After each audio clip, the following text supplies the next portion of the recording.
And it is almost time for the show. So, Eduardo. So our lovely production team, as you can see on your screen, a video starting to play. That's essentially what you're going to experience right after our scenes. One of our main story characters enter the room only to come face to face with a snarler. Now, it's a dog-like monster that feeds on human flesh, so I don't think it's a boy you should pet. Other people in the development team disagree. I go with probably don't pet the dog with the extremely long tongue. Anyways, the character needs to avoid the snarler and escape, actually plural snarlers, avoiding obstacles thanks to the inputs from you, the audience. Now, Layla, endurance scenes, again, we hinted a bit when discussing Fatal, but they play a much larger part than just kind of action sequence, so to speak. Correct. Yeah, we did touch on them for Fate and Hope. I believe the hope part here, right, is pretty critical. So once the endurance scenes are over, if a character fails enough of them, the problem is that they might not survive future encounters, which will or could lead to permanent deaths in the story. You can either watch or take active part. The choice is absolutely yours. And these endurance scenes are one of the best places to earn a large amount of influence points. So remember, success or failure is part of the collective story and not an individual judgment. Yeah, I think we've seen a lot of successes, right? Folks seem to be getting used to the cadence of it, which is pretty good. You can actually see in the immediate results of how you did once the card comes up at the end of each adventure. At the end of each Endure stream. I cannot speak today, Eduardo.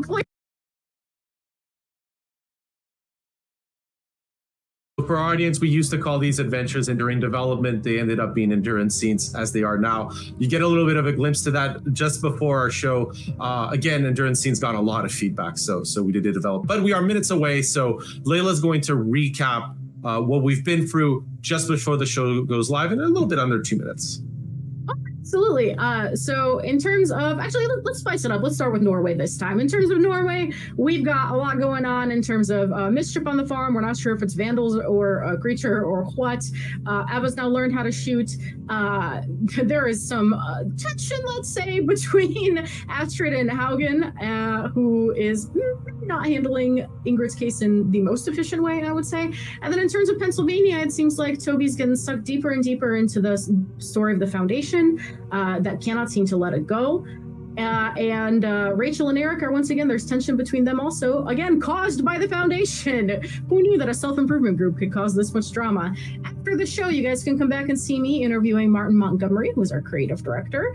And I believe, Eduardo, it's time for you to say goodbye. Yep, I'm going to say bye to you, the audience. I will be back in the future, just not right after the show. I'm going to go and take my seat alongside all of you. It's going to be a delight. We'll see you all back here after the show. Please enjoy, and it's time for us to go.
You're sure about this? Yeah, I want to join. Did Rachel convince you? She tried playing nice and apologizing for everything that's happened. But no. Then why? Why now? I'm tired. Tired of running. And what are you running from? We can help you, Toby. How does it work? Do I gotta sacrifice a finger or something? We'll pair you with a Like Eric? Eric's still an initiate. He's just beginning his journey. You mean someone like Rachel? Everyone who walks through these doors begins a journey. We're about growth here. Given your history, it would be odd to choose Rachel, but it would show your commitment to growth here. Could you do it? You just seem like you really know what you're doing. I could. Yes. For now, read that over. Let me know your decision, and then we can get started.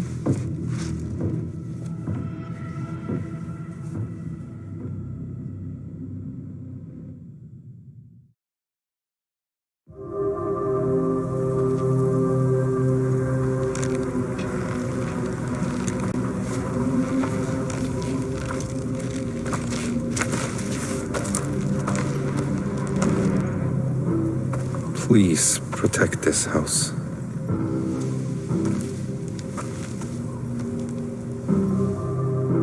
You really think this will work?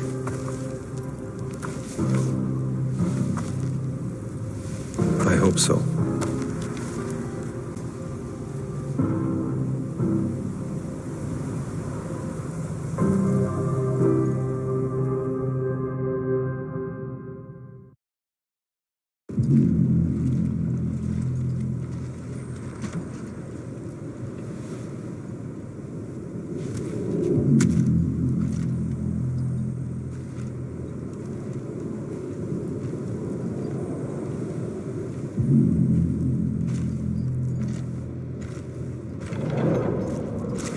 Hello?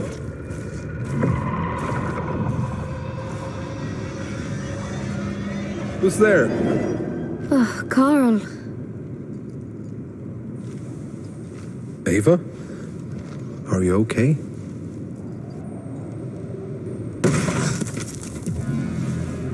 What the hell? What are you?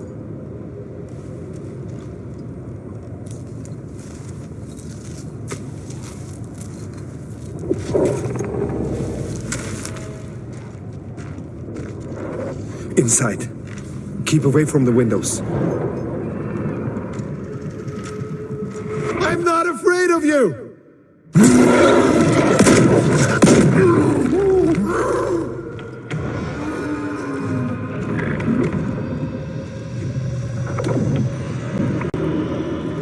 Come out, you coward!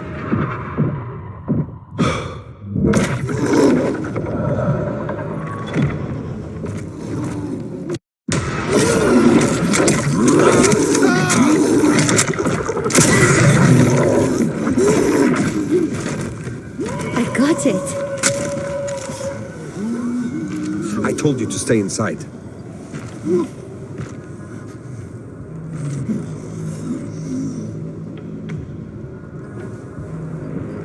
Oh my God. What's going on? Go call for help. Oh my God. Look. Howard. Did you do all this? Howard. Were you here that night? Did you kill Ingrid? Rip the heart from her town. I'll let you hide on this farm. This is your tomb. I should just drag you out to the woods. Leave you to the wolves.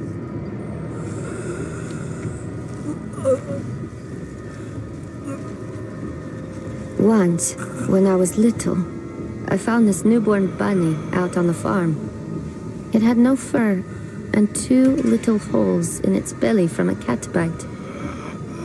I thought I'd get in trouble if I killed it. So I wrapped it in a rag and left it to bleed out. But I never went back to see if it actually died. Do you think it died, Carl? Carl?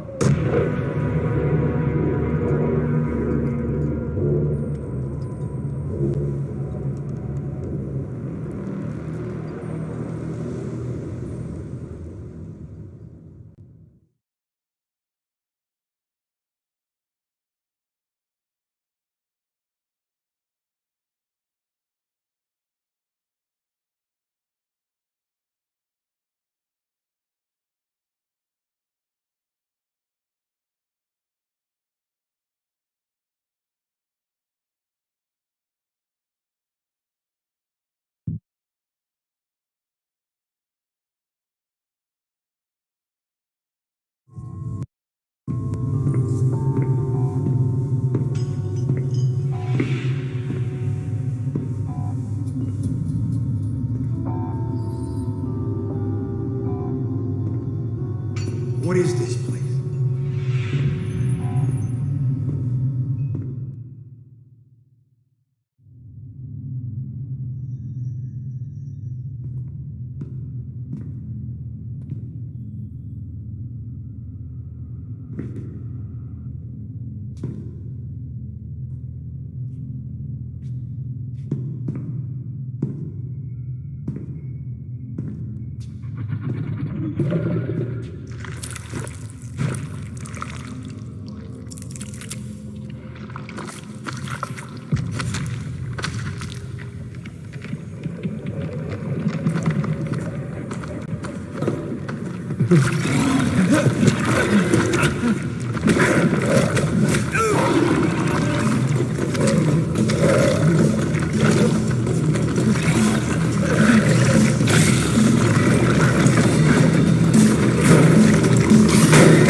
What is that?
And welcome back, everybody, to the Silent Hill Ascension post show.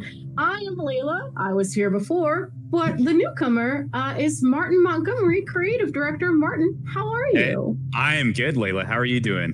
Ah, well, you're here. I'm jazzed. All right. All How right. else could I be? Well, as we get started, would you like to introduce yourself to our audience? Yeah. So I'm the creative director on the project. I joined a little bit before the midway point on production, and I joined specifically to help out with the interactive narrative portion of the project. So I have a background coming from places like Telltale, where I worked on projects like The Wolf Among Us and Tales from the Borderlands. And so I'm really bringing, some expertise on how to tell an interactive story, especially one of this scale, which is crazy. Yeah, I feel like interactive story and scale are pretty good foreshadowing. They are very good friends. They are very good friends. Well, hey, let's get started with our wonderful questions that we have prepared for you. We'll start with some easy ones, which is, hey, Martin, aside from working with me, what excites you the most about working on Silent Hill Ascension? Well, you took my first answer, Layla, but if I had to come with a distant second, no, I think the first one for me is, it's really an honor to get to work on a franchise like this that is so loved by people. So, that was definitely the first part of it. And then two, I mentioned scale, but this is really the largest kind of storytelling project that I've gotten to be a part of, just in terms of scope. And so that's been a really fun challenge to work with. Yeah, it's quite massive. I always like telling people that when I found out what franchise I was working on when I got hired here, it took like 6 hours to sink in. It really is quite a lot. How do you approach a narrative? Speaking of scope, how do you approach a narrative for an experience lasting multiple months, as Ascension does? Oh my gosh. So this project has a lot of really unique challenges in terms of the franchise itself, because this is the largest sort of storytelling project within this IP, right? So, a large portion of the games, right, is you're running around exploring the town by yourself. So you're doing a lot of that environmental storytelling, whereas we are like telling a narrative from end to end, over like 6 to 8 months. So just in terms of the amount of story we're telling is really big. And then I think the format is really crazy and bizarre. When I joined, we kind of had a new format that they wanted us to try to tell within this, and that brings a lot of challenges. So for example, at Telltale, I could, introduce a new decision and have it pay off within the same scene. And because this allows audiences to kind of vote on things if you're not live, we have to really structure the story around that format, which makes it really challenging, right? So we might introduce a problem that's going to resolve in like 4 days, but we can't just put that character on ice. We need to keep telling more stories. So it's really a challenge to write a story in this space, for sure. Yeah, I think some of the characters definitely wish they could be put on ice for those couple of days, but not from us. Definitely. So how do you, you got a little bit into the format there. How do you plan writing a story for this particular new format of interactive narrative? Structure. Structure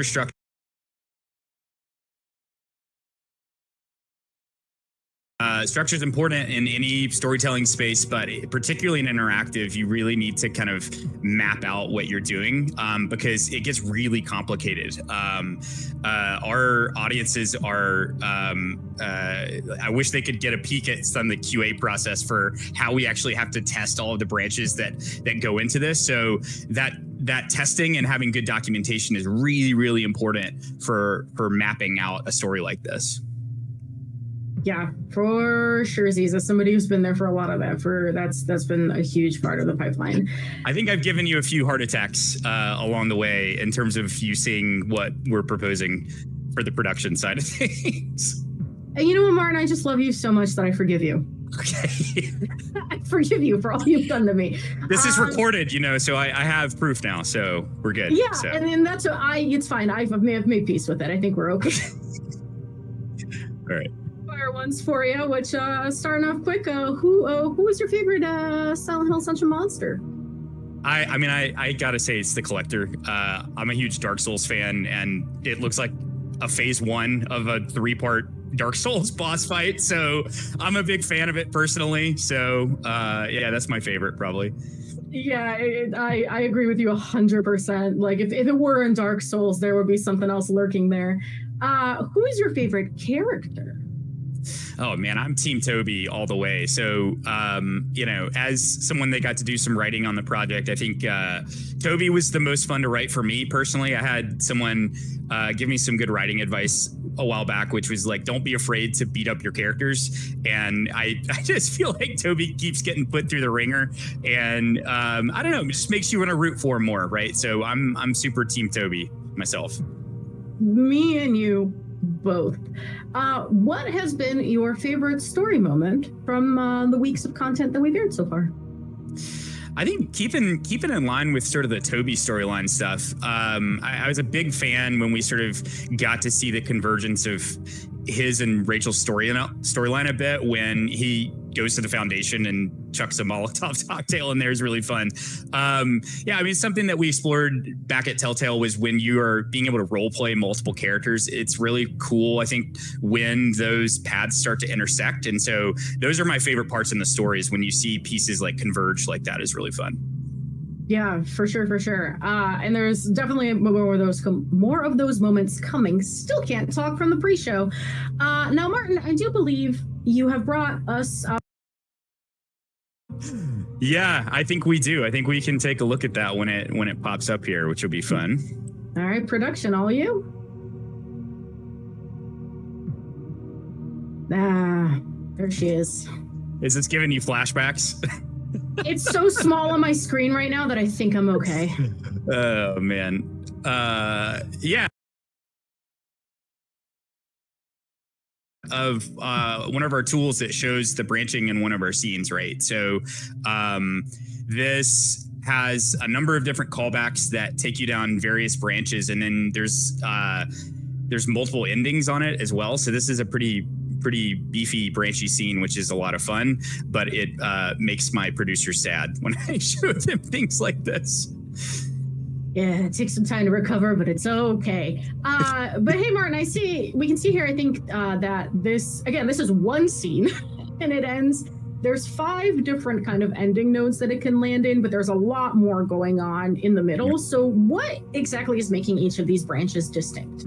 Yeah, so when you're planning out a story like this, we're kind of thinking about payoffs kind of in 2 big bucketed ways. One is through what you'd expect, through like big ending changes, right? But then others are through emotional changes in characters, right? Like when big character relationships shift. So an example that I kind of use off the cuff a lot of times is, let's say that a character is going to a wedding and you've been role playing with a character that is maybe going to be your best man. And when you get to the ceremony, that character's either there or not there based off of how you role played with them. And that really changes the tone of the scene and kind of puts a bittersweet twist on what's happening with that. So that would be maybe one where we'd kind of show like the payoff of like a shift in character relationship. And then, obviously like a big payoff for that scene would be, let's say you're going to say no at the altar. Well, that like could really change how you get out of that scene in terms of what the ending is, right? So those are kind of like offhand kind of 2 ways that we think a lot about the way we handle branching and stuff. Yeah, as a connoisseur of a certain marriage-based reality television program, the mood certainly does change depending on what happens at that altar. But hey, speaking, just going down a little bit further down this path, where do you look for opportunities to like insert those meaningful branches? Like, where do you see a moment where like, oh, this could be a good split for tone for a story?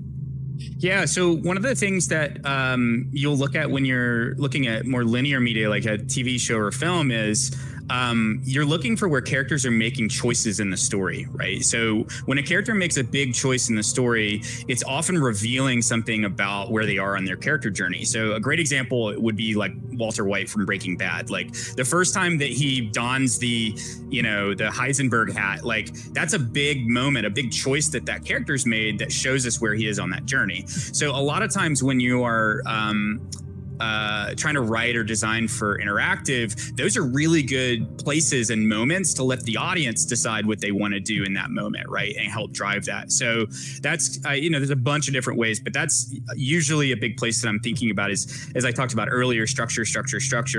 When you're planning out how you want those characters to change, you're also in interactive and thinking about the possibility space for the audience. How do they want to role play that character? And so you have to really be trying to pay attention and honor that through the narrative design.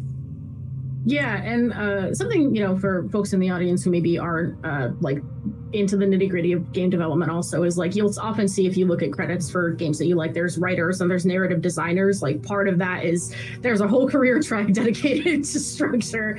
It's a huge part of interactive writing. So a good way to think about it too is the writer is is generally the advocate for the story, and narrative designers are the advocate for the players. So that's often the way that we kind of talk about those things. Yeah, some delicious tension there, which always makes a creative project go by faster. Well, Martin, thank you so much for taking the time to come talk to me and the audience today. It's been a delight to see you, even though I get the pleasure of seeing you all day. I believe we're just going to go over the run of show one last time before I let everybody go. Just a reminder for folks, the hosted show is on Monday, Wednesday, and Friday at 5:40 p.m. Pacific.